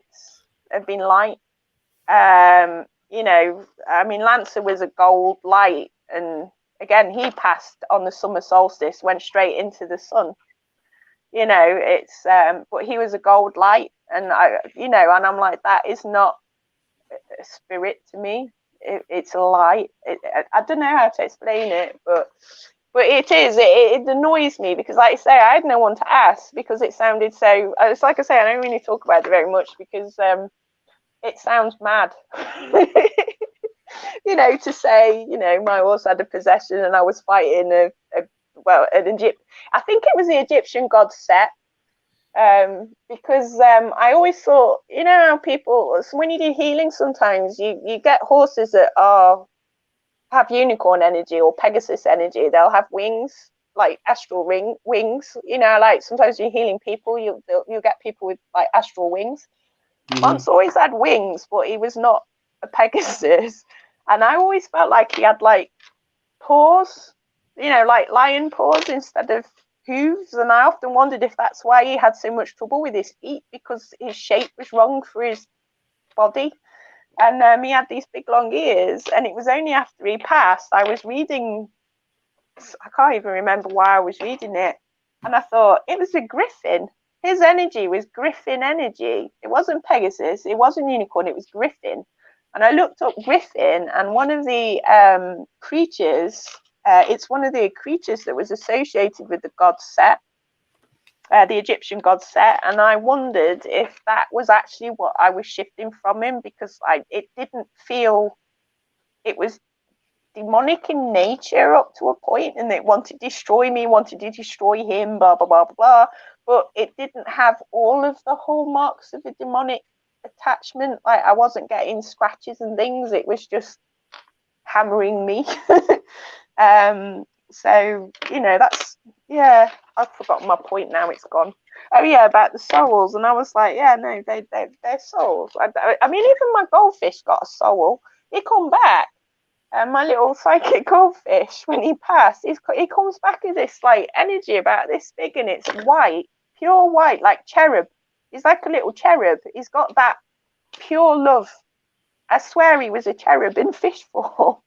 And again, sounds crazy. I suppose I am crazy. I'm a crazy horse person. but yeah, it's like, it's difficult to explain it. It really is, because like you say, it's rare, but then nobody's looking for it. So maybe it isn't that rare. I don't know. I mean, I know horses can channel themselves through other horses, because Lance has channeled himself through a couple of my friends' horses. I've just looked at them and I'm like, and they'll do exactly the same thing that Lance did when he was alive. And I'll be like, oh, hi, Lance, how are you doing? And then he'd pass again. You know, like our mediums sometimes like will channel other spirits, and a horse, it happens in horses, and you get walk-ins in horses as well. My friend had a horse that she acquired this horse, and the longer she had it, the more it was behaving like one of her other horses that had passed away. And in the end, we were all like, he's so much like that horse you used to have now. And she goes, yeah, his whole temperament changed, even the look on his face, everything changed. And we were like, your other horses, that one's left, and this one's walked into his body, and he's having another life. He doesn't want to go anywhere. But yeah, pretty heavyweight. If maybe if you had some sort of a group support system with people who have had similar instances with their own horse, where, you know, the whole attitude's changed and everything, and then it leads up to where the horse dies. Maybe if you can meet up with them somehow, find them on the internet, and then get their stories, and you might be able to get some sort of correlation there. Yeah, problem I have, perhaps less so now than back when it all happened, is that horse people very traditional, and they're only just accepting the horses have got emotions, let alone souls. And although it is changing slowly, their perception of their animals is still primary school level compared to what that animal actually is capable of. And I've not met very many people that will admit that there is even that level of spirit there, if you know what I mean. I mean, they all talk about heart horses and my unicorn and my little pony, but they're all still mired in the love and light. Everything's beautiful, and we all have flowers and kittens and roses around us, and he's my heart horse, and all will love each other forever. And it's like I sometimes feel that's an insult to the spiritual weight that these animals have, and I have yet to find anyone that truly seems to comprehend that so far, anyway. But so yeah, I mean, like I say, with the whole sort of healing exorcism thing, I mean, that's a very rare skill as well. I mean, you know, so that on its own is, you know, there's not many people really that do that kind of work. I mean, the spirit release work, most of the books that I've read, it's still very much in the love and light. No, you just like surround them with enough love and they'll go away. And I'm like, that's not what happened to me. I got hammered. Like, Yeah. It was psychic warfare. It was nothing like about, you're being very naughty, go into the light. It was just like, I am going to destroy you. And it's like, not if I get there first. So it's, I don't know. Like I say, I don't really talk about it very much because it makes me sound like I should be in a lunatic asylum. So, and sometimes it does quite make you question yourself. So, I do have to admit it does sound like one of them stories where it's like I wouldn't believe it unless I saw it. It Right. does sound like one of those things. But listening to you talking about that, I'm like, holy shit. to be you know? honest, if you'd had met Monts, most people, when I used to say Monts understood every single word you were telling him, like literally, he understood you. They didn't believe me until they met him, and they were like, "He really does understand everything you're saying," and I'm like, "Yeah, he does." It's like, I was trimming his feet one day, and he was being a pain in the neck. And when you've got the foot on the hoof stand, and you're bent over rasping the hoof, and he kept pulling my belt up. So he got hold of my belt and was lifting me up. And so I couldn't rasp his foot because he was lifting me off the floor. And in the end, I was like, for God's sake, stop it. Put your blooming nose where I can see it. Stop, quit messing around. And he went really quiet for about 3 seconds. And all of a sudden, this nose come here in front of me. And then he held it there for about 5 minutes. And I was like, you're being very literal here. It's like, that is not what I meant. And he was like, you told me to put my nose in where you can see it. It's right in front of your face now. And it's like, so, but you wouldn't have, if you'd met him, you'd have known exactly what I meant. Right. But unfortunately, yeah, he was that kind of, but people are always just telling me I'm mad for my horses until they meet them and they're like, oh my God, you were right. And I was like, I know. It's like, I have to put up with this every day. So, but yeah. I definitely think that if you ever think that you'd be up to the challenge, if you would want to do something like that, I think you could definitely write a book on this Definitely. whole thing. Yeah. Do you think somebody'd want to read it? Oh, I'm sure there'd be some people out there because you never know. There might be other people. I'm sure there are who may have gone through something very similar to yours, but their minds are probably not as open as the rest of us, and they're not looking at it from a paranormal angle. And Yeah, that's if true. they Yeah. were to, and they hear your story, they'll be like, you know what, that happened to me. I went through the same thing. I didn't think Yeah. about that. No, I suppose that's true because I took it one step further. So I was like, I am going to get rid of this entity. And I knew that would destroy all my hopes and dreams for this horse. But after a while, I realized that was my job. That's why I'd got him. It got nothing to do with what I wanted. That was what needed to be done. And that's what I had to do. Even though it nearly destroyed me, I knew that was really important to free his soul from that creature. I can't tell you how important. I don't even understand myself how important it was, but that needed to be done. It just needed to be done. Right. Yeah. And I'm sure there are also people who have gone through the same thing that you did and recognize it as what you went through. And just like you, probably didn't want to tell the story very much because they think they'd be thrown into the loony bin. Yeah, it could be. There's probably a lot of horses retired out in the field, and people will go, "Oh yeah, no, I don't ride that horse anymore," and they won't tell you why. Because, like I say, I couldn't have ridden mine. He wouldn't. His passenger wouldn't have let me. I managed to do groundwork with him, and so we carried on a training on the ground. But that on its own was hazardous. But yeah, I bet there's a lot of horses that are retired, young, and the owner won't ride them, and they can't tell you why they won't ride them.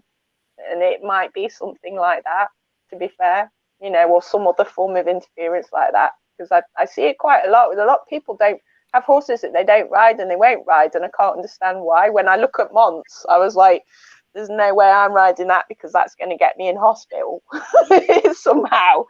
You know, even with all the training that's in there, he was clearly well trained. I trained him really well, because when he showed it, it was stunning. It was the best trained horse I'd ever achieved. But I knew he would put me in hospital, given half a chance that or his passenger would have. So I was like, no. But there probably is a lot of people out there with horses that they won't ride and they don't know why.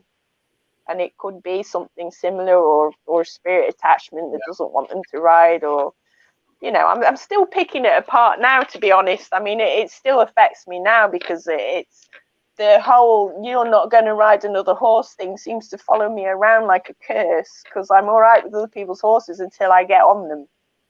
And then they all their owners suddenly fall out with me, and I haven't done anything. So I'm like, it's still sort of reverberating through my life, even now, like 5 or 6 years on. How long ago was this? I think months. When I think it was the 5 horse passed years. away, how long ago was that? I think it was 5 years in August. I think it's 5 years. It's either 4 or 5 years. I'd have to look it up because I'm really bad with time and dates. But it's at least 5 years now. And it still follows me around a bit. You know. I'm better than I was with it, but there's still something that I haven't figured out yet. I'm sure of it. But the healing that I was doing on him towards the end was really risky stuff, because I was normally with entities and things, I always work either from a distance or behind a barrier, or, you know, I'm very careful about how I set it up so that I remove an entity. And towards the end, because I knew that time was ticking and I had to get it off of him before he went, I was imposing my energy on top of his in order to sort of tune into it better. So and I knew that wasn't a very wise thing to do, because, you know, these things can jump. And it was that enmeshed. I'm pretty certain it wouldn't have jumped onto me, but at the same time, it knows me now. So, you know, it's always in the back of my mind that it's seen me and I've seen it. So, Right. you know. So I've had it with a couple of other entities where I've shifted them and come across them again later on. I'll be like, oh, I recognise you. And it's like, oh, yeah, I recognise you too. Where am I from? The UK, in the Midlands, the middle of the UK, the Midlands. There you go. Really, honestly, I think you have a story to tell, and Definitely. if you ever think that you'd be up to the challenge and be willing to do something like that, I think you could definitely put out a book out there that a lot of hi Carl, that a lot of people would be interested in reading. Yeah. That's Yeah, my. no. It has been in the back of my mind. I'd have to put together a timeline, and I mean, I did write things down while I was going, because, you know, I very often, like, I don't know, it's not so much with ghost hunting, but with healing, very often, if you've done the healing, the memory of the healing's gone. So, but I did write a lot of it down, so I'd have to put it in some kind of, because, I mean, obviously I've jumped about all over the place, but yeah, I did wonder whether I could. I'd have to have Monty's permission, I think, because obviously it's quite. I mean, although, to be fair, I've said this, I've broadcast it now, haven't I, across the world? But yeah, it's but to write it down, I suppose it's a bit different. But yeah, no, it has been in the back of my mind as well, to be fair, whether I should just, like, even if I wrote under a pen name, so they couldn't come and get me with the white coats, but in the straight jacket. But yeah, because I haven't even touched on the alien stuff with the horses, because I had alien stuff as well. Again, possible. I always say that. Yeah, no. I mean, I didn't really take it that seriously at the time, but retrospectively now, I'm thinking, oh my God, you know, I had all that stuff going on at the same time, and I didn't really that was weird. That the alien bit, that was weird, because I had a dream that they were abducted by a UFO, and Mons was going absolutely schizophrenic, and Lancer was sort of. They took Lance as well, but he was showing me that he was wrapping himself up in the fence wiring, and then unwrapping himself. So he was basically saying, "Yeah, I've been here before. I know how to get out of this." And it's really funny because they were arguing with me. These entities were, I think they called themselves the Lemurians, but I'm not 100% sure because they're technically not aliens, I suppose. But they were arguing with me that I couldn't possibly know what they were talking about, and I wasn't good enough, and I was only a human, blah blah blah blah blah. And I was like, tell you what, then if I don't know what I'm doing, I'm taking my horse off this UFO, sod you. So I took him away. But the next day I went in the field, and there was this bit of the field where they never went into, and I thought, I think there's a UFO down there. I'm going to go and fiddle with the controls and make it fly away. So I did. And then the second that I did that, the horses walked down into this bit of the field and started grazing in that exact spot where I just shifted something. I mean, whether it was a UFO or not, I don't know, but there's something moved because I was at the top of the field and this spot was at the bottom of the field. So they didn't know what I was doing because I was just standing there. And they just walked, as soon as it was gone, they walked straight down into that bit and started eating. And they'd never gone down that bit before. They'd always kind of gone around the area. I'd never seen them in that area. So it was one of those weird coincidence things that you're like, okay. Yeah, maybe there was something there, whatever it was. But yeah, at the same time, I was having dreams about shape-shifting into an owl. And I wasn't very good at flying. So I wasn't a very good owl. And at the time, I just thought, oh, yeah, no, it's like it's like a shamanic style shape-shifting dream. It's just showing my consciousness is being able to shift forms between different sort of animal realms and things. And then I think it was about a year ago, someone said to me, do you know that there's a correlation between aliens and owls? And if you were dreaming about, you've had a couple of dreams about shape-shifting into owls and animals, that they were trying to teach you to pass through into their dimension.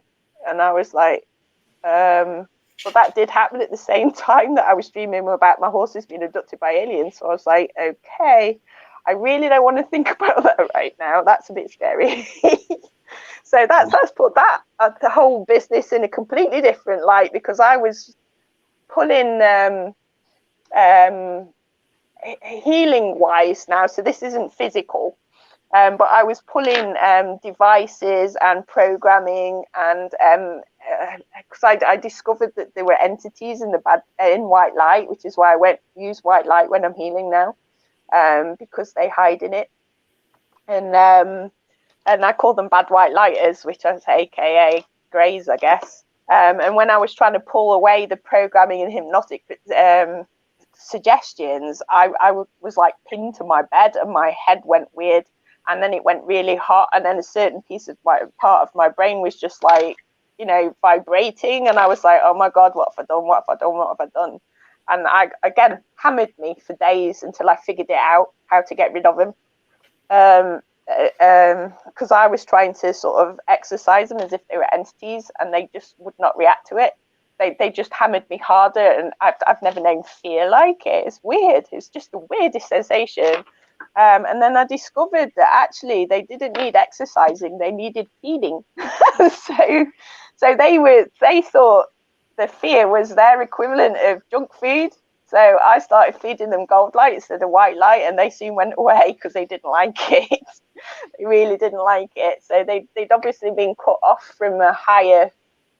They'd got very good at manipulating the amygdala and your fear centers, and they thought that that's what they needed to do, and they'd come away from their higher self. So that was an interesting twist on the healing thing, because all my healing had been geared towards like warding or binding or removing, and this was more about it was curious. So yeah, that I'm still mulling that one over. That was years ago. It was like about 10-12 years ago now. But yeah. But no.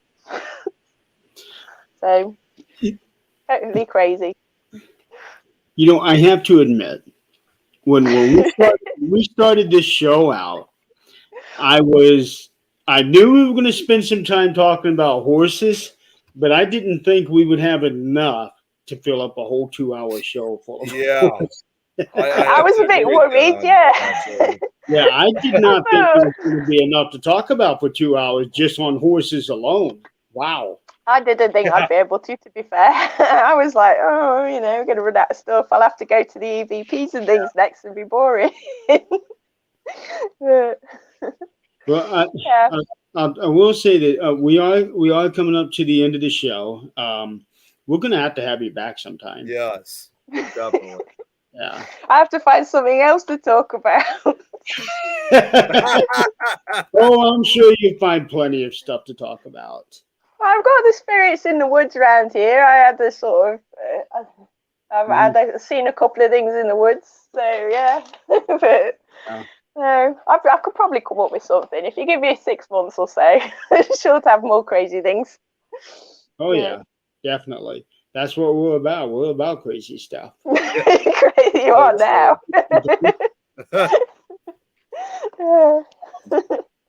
Well, I will say it's definitely been a pleasure finally getting you on this show. Yes, thank you for having me. It's like the culmination. I mean, I've got my 30th Dimension t-shirt. I've been on 30th Dimension, my favourite show. Dimension show. Yeah, I've got my shirt on. I got to bring this up really quickly. I mean, this is one we were talking about your drawings earlier. Brad wanted me to show this to you, Natalie, but he said, what did he say? His daughter drew this, and he wanted me to show this to you because she apparently says you're going to like this. Check this out. This was drawn by his daughter. Oh, wow. I can't see it very clearly, but I think... Oh, wow, that's really cool. Well done. Huh. See, I don't need to draw you anything else now. You'll have an art page soon. Oh, that's cool. You just need to draw Nick and Jeremy in there now. Hey, put Jeremy on his horse in it. No cockroaches for me though. Yeah, but no cock. You can have a cockroach in the corner and you running away from it the other side. What were you saying, Jeremy? Well, to bring up a couple of announcements, Carl Albertson is announcing a new show called Paranormal Pride. It's going to be Denise Pridemore's show. It'll be on Monday nights, not on this network, but it'll be on the Bill of Rights network. He wanted to bring the show over here, but unfortunately, we already had shows in those time slots, so he'll be running that on Bill of Rights Network starting in 2 weeks. About 2 weeks. On the 20th is a Monday night at 7 p.m. Central. Also, something that Carl is involved in, we have something called the Paranormal Giving Tree. We just put the announcement out today. We've got 6 locations, and what it is that we will be giving free investigations to military veterans. And what it is that if you are active on duty or if you are discharged, you are more than welcome to come out to any of these locations. We got 2 locations in Missouri, 2 in Indiana, 1 in Pennsylvania. I'm sorry, not Pennsylvania. 1 in New York and 1 in Ohio. So go to Eventbrite and look up Paranormal Giving Tree. You can also find Paranormal Giving Tree on Facebook, and all of the information is there. The date is Saturday, July 30th. And Nick and myself will be at Crown Point, Indiana at the Old Lake County Jail. And Carl himself will be heading up 2 locations. One is the BB Down Home Cooking, and the other is the Cox Cemetery. And the other locations are the Bell Mansion in Fort Wayne, Indiana, Wildwood Sanitarium in Salamanca, and I hope I pronounced it right, the Auglaze Village in Defiance, Ohio. So go check those out. And Also, next week on 13th Dimension, we have Clarissa Haler as our guest. She was talking about not doing her show next week so that she could do hours and not do a 3 hour thing. I was kind of teasing her about that. And then next week on Supernatural Talk, we have somebody from Old Park Hospital or Old Park Hotel in Texas.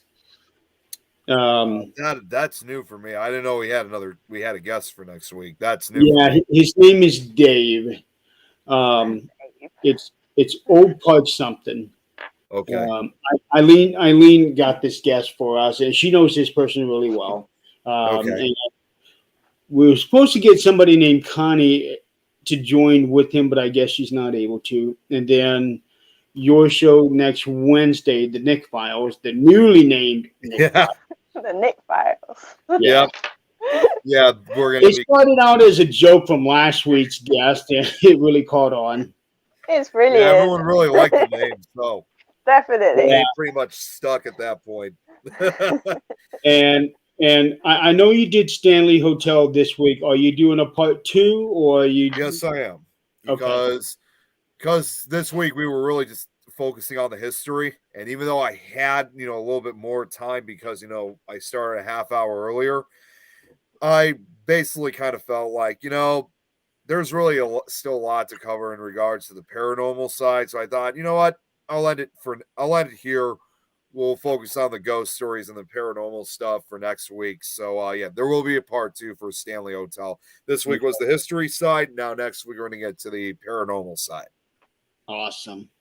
Cool. And if I could just say this very quickly, if Carl's still on, believe it or not, Paranormal Pride, I know it's actually not a new show. It's been on for a couple years because I was a guest on it 4 years ago, but it originally started off as a radio show. So I wonder if it's now becoming like a show like this on StreamYard. So that's Okay. what kind of got my attention. I think it is. I think it is. She told me a while back that she wanted to eventually, try to bring her show originally onto this network, but since that time's already taken, it looks like obviously it's going to have to it'll just have to go on Bill of Rights. Yeah, unfortunately, it is taken. By the time Carl messaged me about it, the slot was already filled. Right. But there are still plenty of other networks. He's got. He had room on his network, so she'll still be able to do the show and stream it out to different places. Awesome. And definitely, Carl, it can be shared out to the Things Universal page as well. Certainly, yeah. Yeah. Okay, so Natalie, thank you so much for being on. Thank you, Natalie. Big pleasure finally getting you on the show. Nice to meet you finally. Sort of. And I'm gonna bring this up one more time to show the viewers the wonderful little artwork that you did. Yeah. For Christmas. That was a wonderful Christmas present. And I'm gonna show mine too after this. That was a wonderful Christmas present. Thank you so much. They all wanted to thank you big time for this. Thank you. And this right here, is there a way I can make my monitor a bit larger or wait, no, how do you do that? There's always that. Nope. Wait, no. There we go. There we go. Yep. Hey. I still gotta thank you for that. Actually, we can just no. Yeah. Here we go. Here we go. Yeah. Thank you for this again, Natalie. That's all right. Thank you. All right. Thank you again, Natalie, for being on the show. How did we switch? I did that. Oh, okay. I was going to say I didn't do that. That was me. Okay. All right. Well, thank you again, and everybody. Thank you so much for playing along tonight and watching. And until next week, Nick, if it's paranormal or beyond, we got it covered. Yep. All right. Have a good night, everybody. Thank you. Good night, everyone.